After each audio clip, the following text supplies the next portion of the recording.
The room was cold and quiet. It always was. The Galactic Council chamber sat at the center of a massive station orbiting a dim star called Veyun 9, far from any planet anyone lived on. That was the point. No home, no noise, no distractions, just decisions. Tonight, a very important decision was being made. Elder Vrosh stood at the center of the chamber. He was tall, gray-skinned, and very old. His species, the Delvari, had been part of the council for over 400 years. He had seen civilizations rise. He had seen them fall. And he believed, deeply and completely, that he knew the difference between a species that could be trusted and one that could not. He believed humanity was the second kind. "The data is clear," he said, his voice calm and flat. "The humans are advancing too fast. Their weapons technology has grown by 300% in 40 years. Their population control is non-existent. Their history is one long record of war, exploitation, and destruction. We have watched and waited. Waiting is no longer responsible." Around him, representatives from 47 species sat in tiered seats that curved like a bowl. Some of them nodded. Some looked uncomfortable. A few looked angry. One of them, a small blue-gray figure from the Sorvani people named Tail, stared at his desk. He had read the proposal 3 times.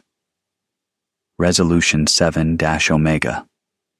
The words were clean and formal on paper. What they described was not clean at all. "You are talking about killing an entire species," said the Fenari delegate, her voice sharp, "before they have done anything to us." "They will," Vrosh said simply.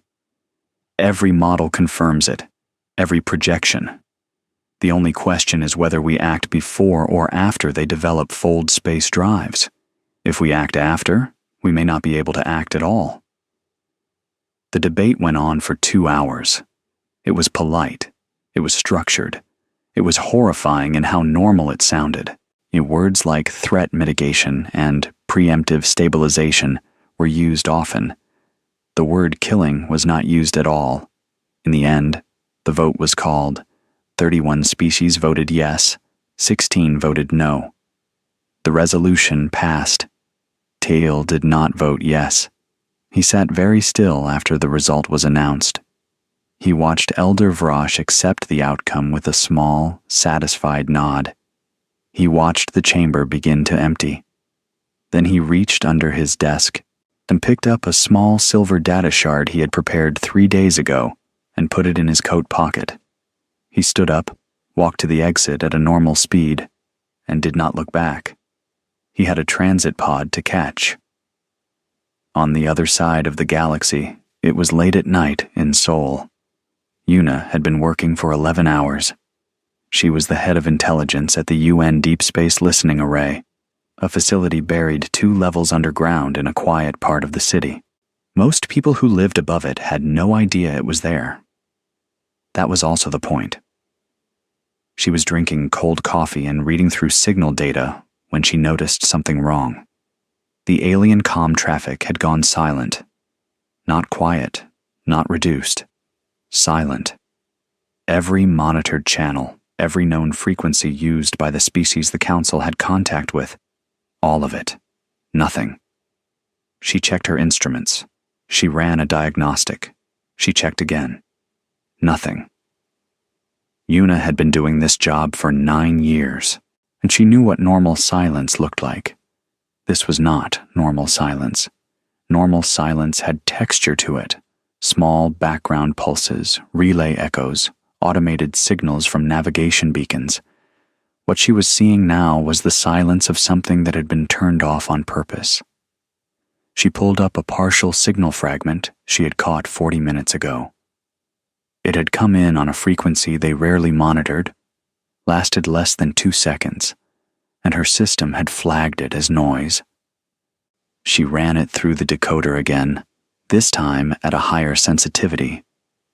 The result came back with 3 words. Clearance confirmed. No witnesses. Yuna stared at the screen for a long moment. Then she picked up her phone and called the one person she was supposed to call in a situation like this. Junho picked up on the second ring. He was not asleep. He was never really asleep anymore. He was a large, or quiet man, with close-cut gray hair, and the kind of stillness that came from spending decades making decisions that cost lives. He had commanded armies. He had negotiated peace treaties. He was now the UN Joint Defense Commander, which meant he was responsible for the safety of every person on the planet. He listened to Yuna without interrupting. When she finished, he was quiet for exactly 4 seconds. "Send me everything," he said. "All of it." "Already did," she said. "Junho, if I'm reading this right..." "You're reading it right," he said. "Go home." "No, don't go home. Stay at your station. I need you there." He ended the call and stood at the window of his office. Seoul was spread out below him, lit up and moving, full of people who were eating dinner and watching television and putting their children to bed. He looked at them for a moment. Then he picked up a second phone, the one with no network logs, and began making calls. No public announcements. Test runs. 11 years of secret test runs. 11 years of secret construction, disguised as asteroid deflection research. Tonight, it would mean something different. Junho stood at the window for a long time after the calls were done. The city looked the same. The sky looked the same. Then, very slowly, a line of lights appeared in the upper atmosphere, moving in a straight, even formation from west to east. They were the right shape to be a meteor shower. They were the wrong shape to be anything natural at all. Junho watched them move across the sky. He had known for 3 hours. He had been hoping, in a small and tired part of himself, that he was wrong. He was not wrong. He turned away from the window and went to work. The attack started at 4:17 in the morning, UTC. 42 Council warships came out of fold space at the same time, appearing above Earth like dark holes punched into the sky. They were enormous. Each one was longer than a city block, angular and gray, with no lights on the outside. They didn't need lights. They weren't there to be seen coming. They were there to end things quickly. The plan, as Elder Vrosh had designed it, was simple. Show up in full force above every major population center. Let the humans see the size of the fleet. Wait 6 hours for global governments to surrender. If surrender didn't come, begin surface bombardment of military infrastructure only. Civilian casualties were expected to remain below 12% in the first wave. It was a very clean plan. It assumed the humans would behave the way every other species had behaved when the Council showed up with 42 warships. Junho had not read the plan, but he had guessed most of it. Those 3 hours he had used to prepare were not wasted. The moment the first Council ship appeared on radar, in every orbital defense platform Earth had quietly powered up and locked on. They were not impressive weapons by galactic standards. They were large, slow, and built from technology that the Council would have called primitive. But they were real. They were armed. And they were already pointed at the right targets. The Council commanders had expected empty sky. They got gun barrels instead. The first exchange lasted 9 minutes. The Earth's platforms fired wide-beam energy disruptors, salvaged alien tech from a crashed survey ship found in the Pacific 17 years ago, reverse-engineered and scaled up. 3 Council ships took direct hits. None were destroyed, but all 3 lost weapon systems temporarily and pulled back from their positions. In the Council flagship, the senior commander, a Delvari officer named in their records only by rank, stared at his display screen for a long moment and said nothing. His staff waited. "Rerun the threat assessment," he said finally. The assessment came back the same as before. Minimal resistance expected. He looked at his burning ships on the screen. Then he ordered a second wave. Minho had been awake for 22 hours when the scramble order came through. He was a wing commander, 34 years old, and one of the best pilots Earth had. And he knew this not because he was arrogant, but because everyone kept telling him, and the data kept confirming it. He flew experimental atmospheric craft, wedge-shaped, fast, and built for angles of attack that older jets could not manage. His squadron had trained on them for 2 years. They had never flown them in actual combat. Today was the first time. He led 12 fighters up through the lower atmosphere above the Pacific Ocean, heading for a formation of Delvari strike craft that had broken away from the main fleet and were descending toward a coastal defense installation. The alien ships were smaller than the warships, fast-moving, and shaped like long needles. They moved in groups of 3, which meant Minho's 12 planes were going into a fight against roughly 30 enemy craft. He had been told this. He had said, okay. The first 10 minutes were the worst 10 minutes of his life. The alien ships were faster in a straight line. They had better targeting systems. They communicated with each other in ways his radar couldn't track, so they coordinated without warning. He lost 4 pilots in those first 10 minutes. 4 people he had trained with, eaten meals with, argued with about music and football scores. Gone in seconds. But he noticed something. They were fast in a straight line. They were not as fast in a turn. When he pushed his craft into a sharp angle and came at them from below at high speed, they adjusted slower than he expected. He called it out over comms. His surviving pilots heard him. They changed tactics on the spot. By the end of the engagement, his squadron had shot down 9 enemy craft. They had lost 4 of their own. Minho landed with shaking hands and a quiet, cold anger that sat in his chest like a stone. He climbed out of his cockpit and immediately started writing notes for the next flight. In Busan, Nari was standing on a rooftop. She was a journalist, had been for 12 years, and she had covered floods and wars and political disasters on 4 continents. She had never covered anything like this. Nobody had. She had her camera running and her live feed active, and she was talking in a clear, steady voice about what she was seeing.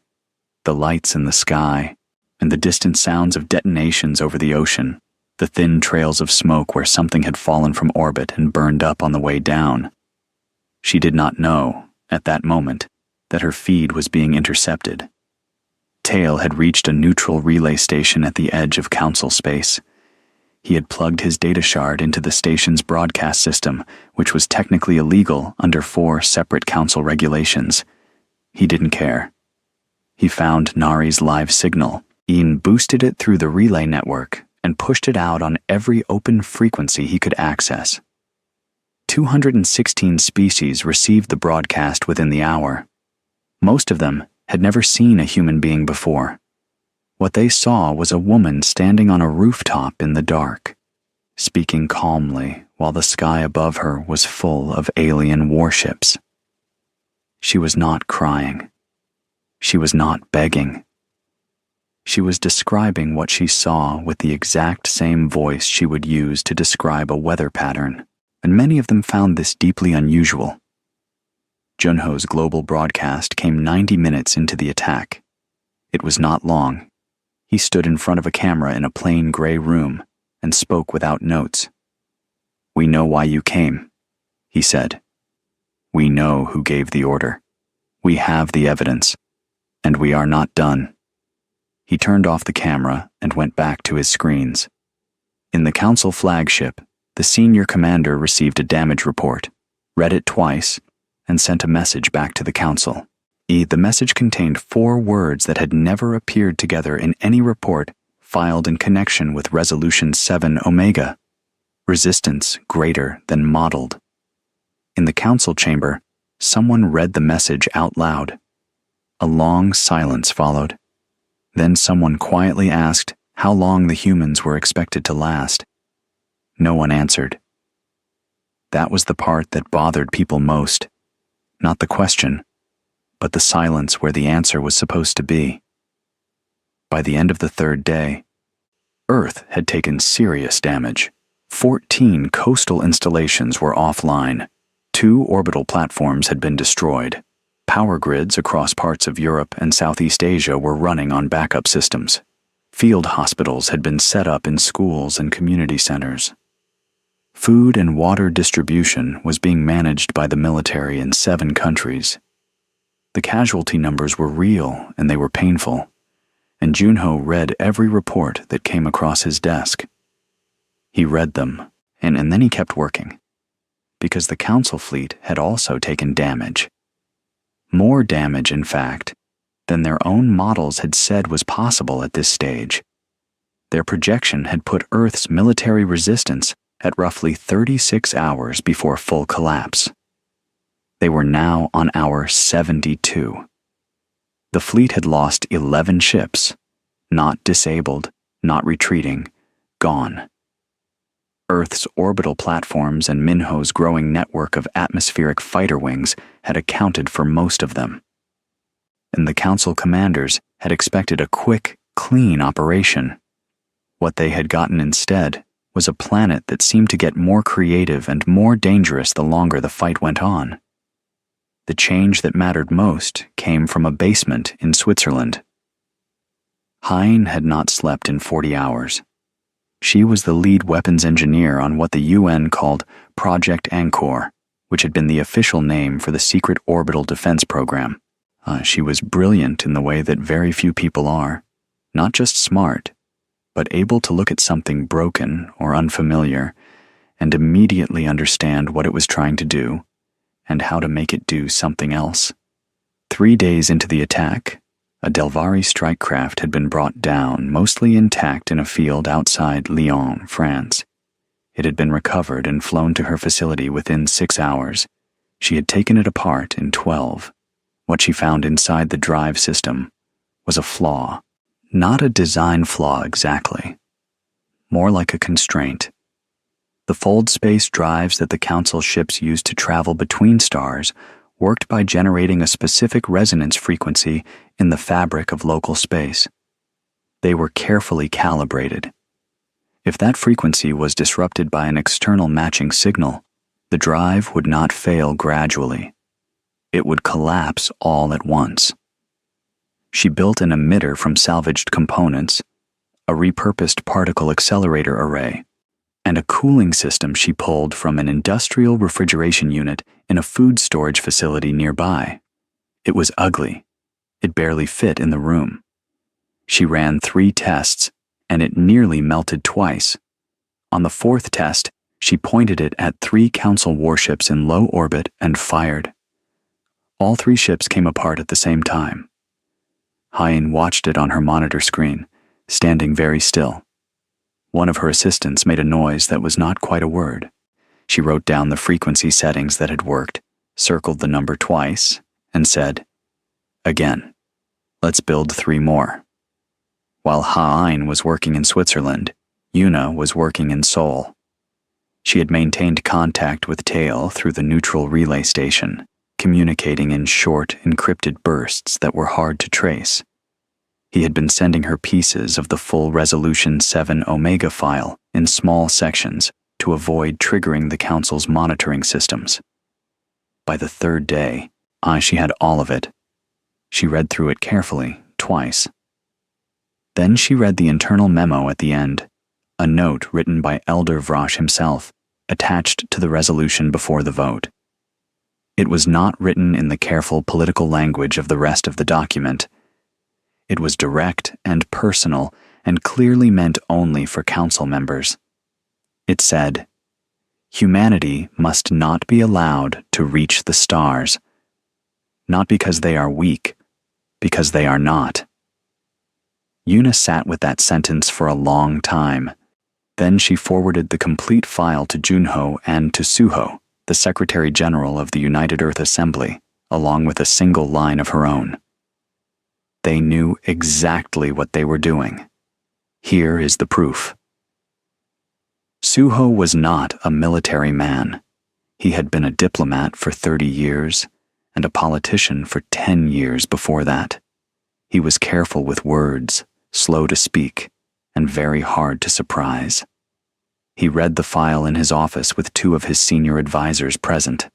When he finished, he set the document down and asked his advisors to leave the room. He sat alone for a while. Then he called his communications team and told them to prepare a broadcast.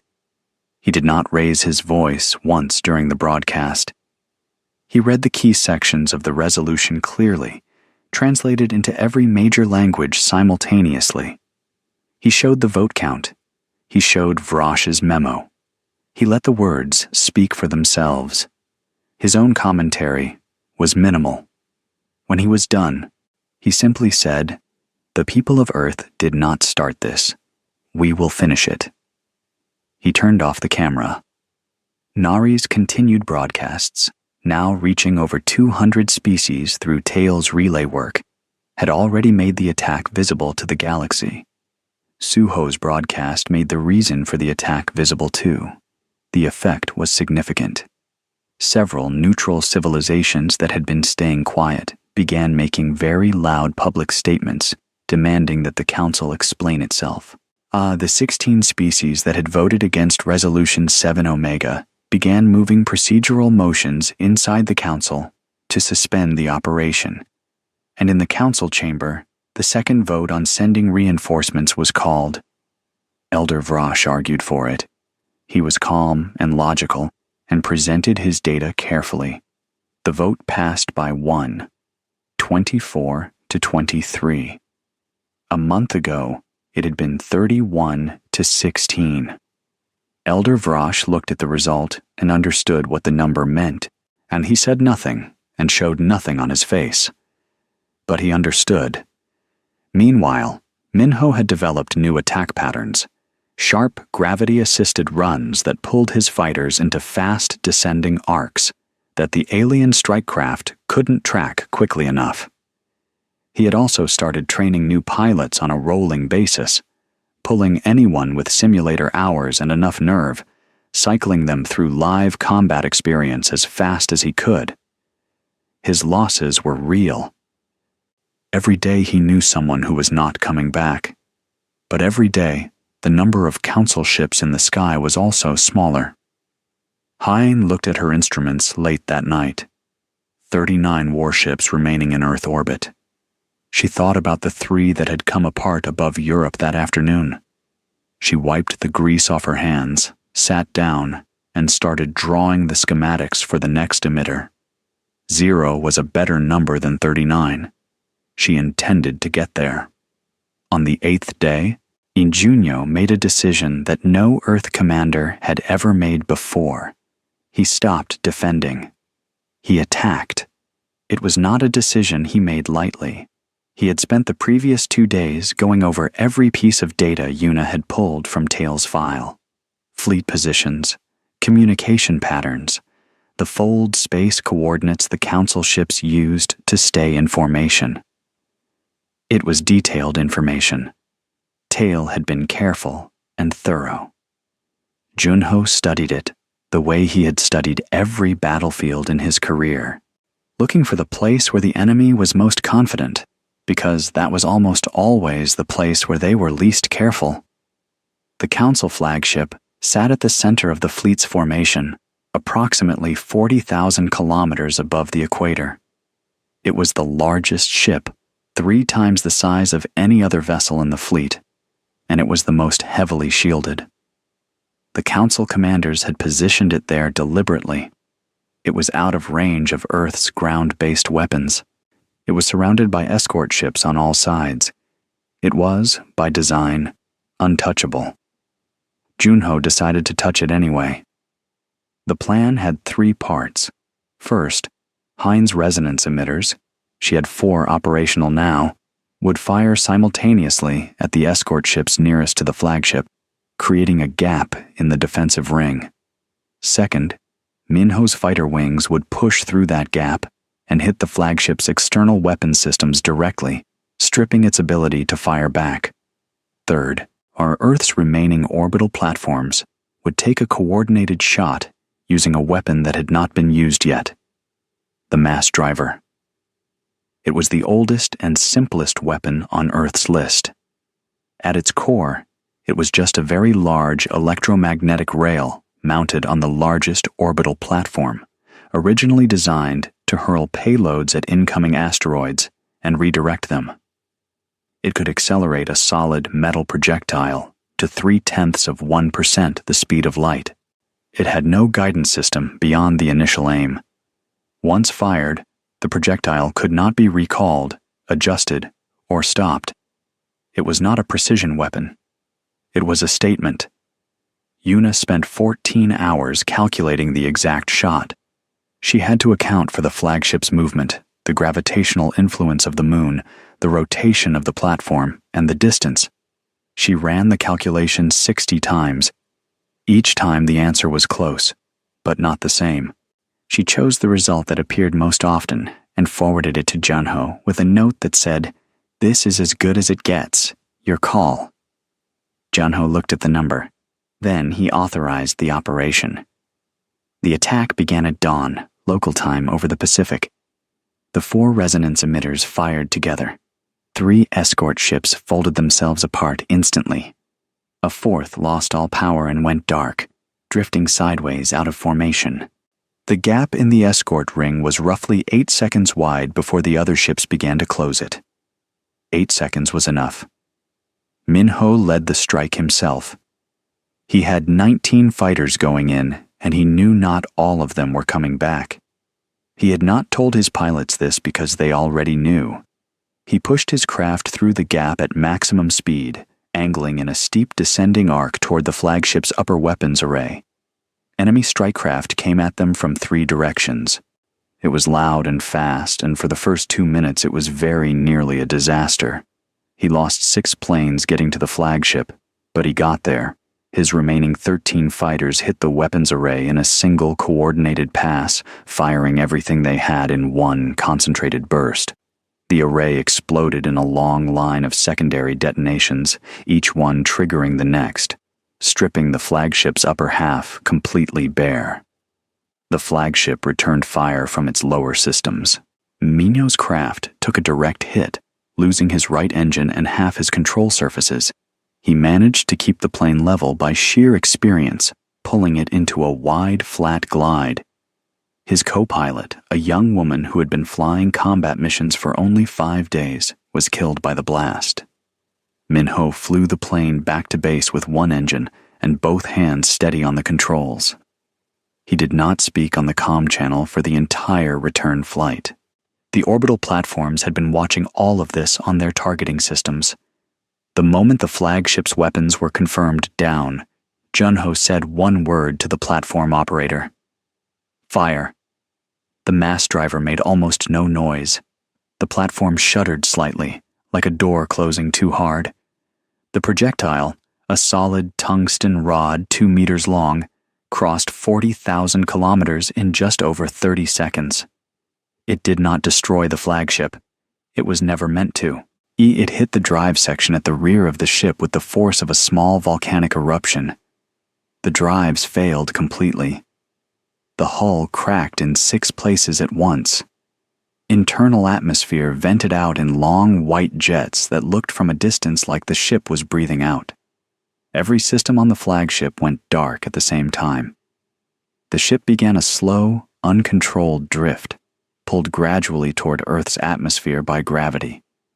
The Council commander inside the ship had time, in the chaos, to send one message on all frequencies. The message was picked up by Yuna at her station in Seoul. She read it, and then called Junho without saying anything. She simply transferred the message to his screen. The message was short. It asked for terms of surrender. Junho read it once. Then he did something that surprised his entire staff. He did not reply. He forwarded the message directly to Suho, with nothing added. Tail had been watching the battle from a small screen at the relay station. He was the only non-human in the building. The station staff around him had not spoken to him since he arrived. They weren't unfriendly. They simply weren't sure what to make of a council aide who had defected to help the species his own government had just tried to kill. He watched the flagship go dark. He watched the white jets of atmosphere vent into space. He sat very still for a long time after the screen showed the ceasefire signals spreading through the fleet like a wave. One by one, the remaining council ships stopped firing and held their positions. He thought about the vote. 31-16. He thought about Elder Vrosh's memo. Not because they are weak, because they are not. The memo had been meant as a reason to destroy them. Tail had always thought it read more like a description of exactly why you shouldn't. Suho received Junho's forwarded message in his office. He read it carefully. He set it down on his desk. The room was quiet. Outside, he could hear people in the street below. Voices, movement, the city returning slowly and unevenly to something like normal. He asked his assistant to prepare a formal written response. "Make it polite," he said quietly. "We are going to be neighbors for a very long time." 6 months after the last council ship left Earth's orbit, the galaxy was still talking about it. Not in the quiet way that things get discussed in back rooms and private channels. In the loud, public, impossible to ignore way. The story was everywhere. The vote, the attack, the mass driver, the woman on the rooftop who didn't flinch, the 3 ships that had torn themselves apart above Europe. Every detail had been broadcast, analyzed, translated, and then passed from species to species until there was almost no one in the known galaxy who hadn't heard some version of it. And now there was a trial. It was held in a neutral station at the border of council space, overseen by a newly formed tribunal made up of 11 species, none of them Delvari, none of them from the 16 who had originally objected, and none of them from Earth. The goal was to make the process as fair as possible. What had happened was too serious to be handled by anyone with a direct stake in the outcome. Yuna was Earth's lead witness.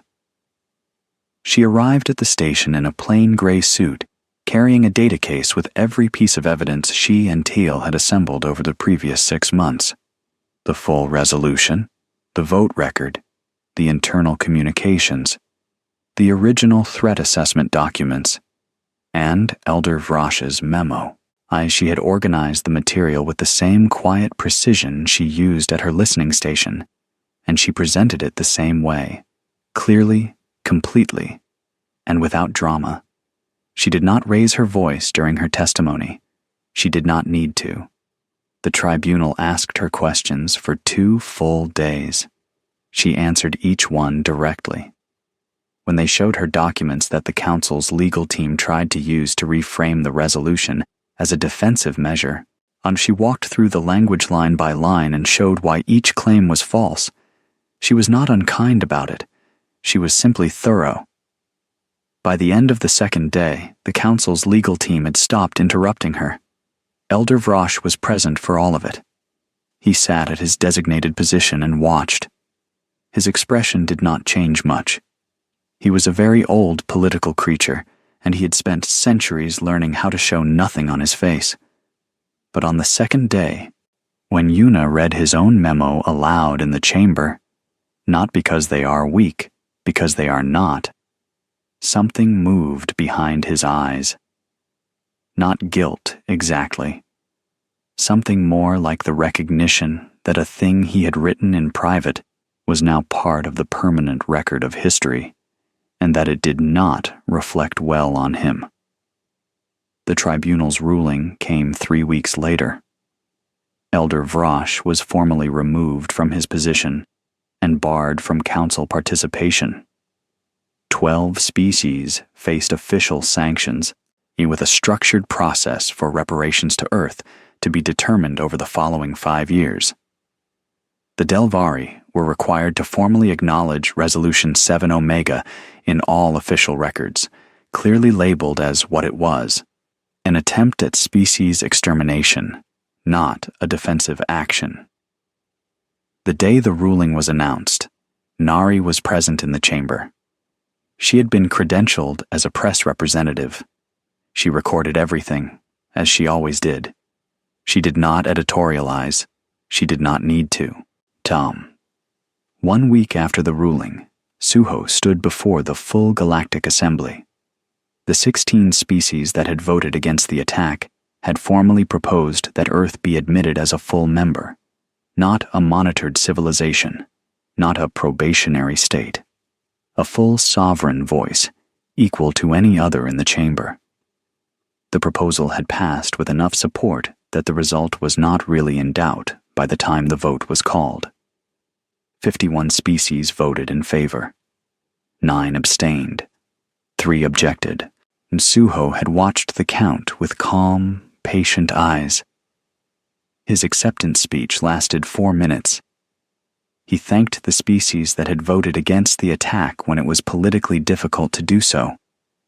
He acknowledged the cost to Earth and to the relationships between species that the war had damaged.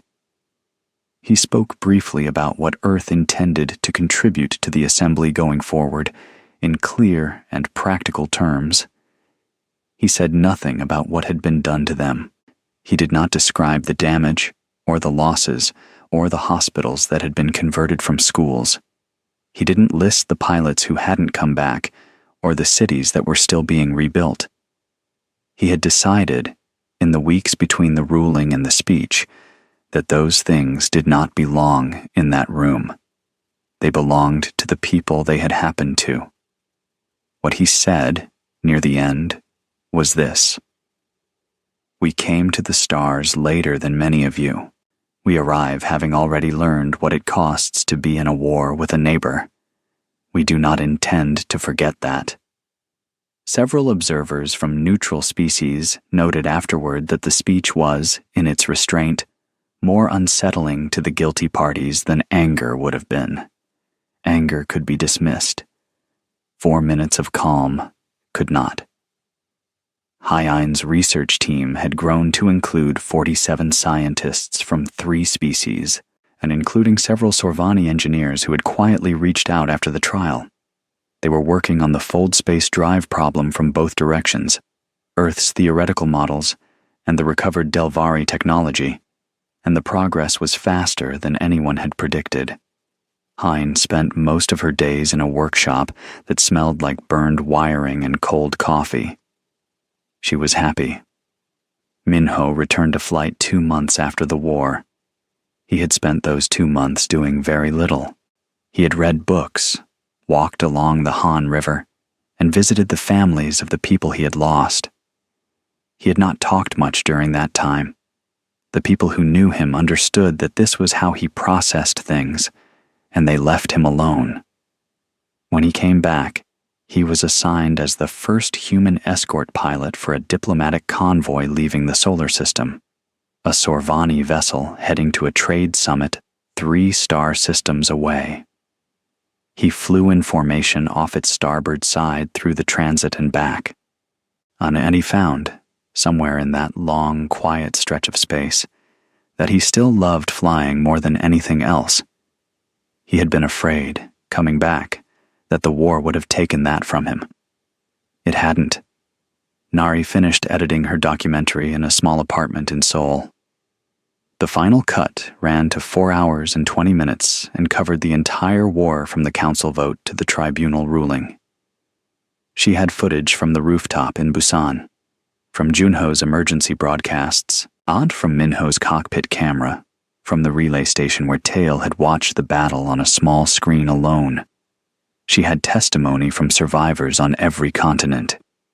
She had the moment the flagship went dark, captured from 3 different angles.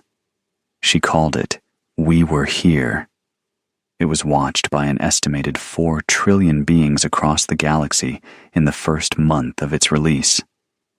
Nari did not find this number easy to understand, and she thought about it sometimes when she was doing ordinary things, making tea, looking out a window, and it never quite became real to her. What was real was the work, the footage, the faces of the people she had filmed. Tail was granted asylum on Earth shortly after the trial. He chose to live on Jeju Island, on the southern coast, in a small house near the water. He said the sound of the ocean reminded him of something from his home planet.